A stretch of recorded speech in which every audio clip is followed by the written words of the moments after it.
Open your mind to the world of language, where words come alive, taking on roles and identities. Today we dive into the heart of sentences, exploring the noun, a word that represents a person, place, thing, or idea. This essential part of speech, the noun, is the subject of our discussion. Nouns are the superheroes of language. They name every entity, from the smallest microorganism to the vast universe.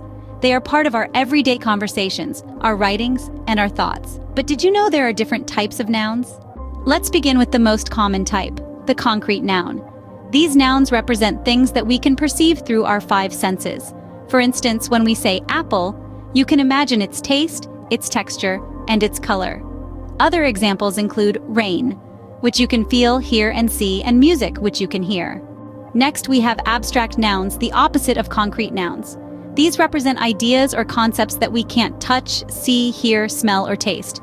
Words like love, freedom, and happiness fall into this category. They may not be tangible, but they hold substantial weight in our language.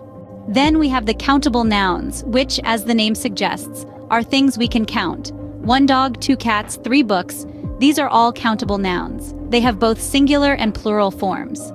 Their counterpart is the uncountable noun. These nouns are things we can't count because they're often seen as wholes or mass.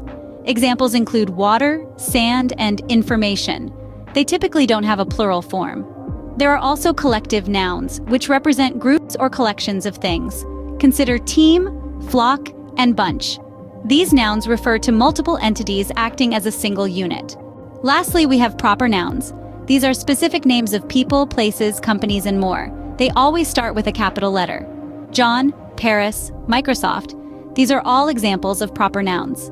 In summary, nouns are the naming words in our language. They come in different types: concrete and abstract, countable and uncountable, collective and proper. Each type has its unique characteristics and uses in our language. Concrete nouns are tangible and perceptible through our senses, while abstract nouns represent intangible ideas or feelings. Countable nouns have both singular and plural forms as they refer to things we can count. Meanwhile, uncountable nouns represent whole entities or mass, and they typically don't have a plural form. Collective nouns stand for groups or collections of entities acting as one. Finally, proper nouns are specific names that always start with a capital letter. Understanding the types of nouns enriches our language and communication. It enables us to express our thoughts more clearly and effectively. So the next time you engage in a conversation or write a sentence, remember the superheroes of language, the nouns, and their remarkable roles.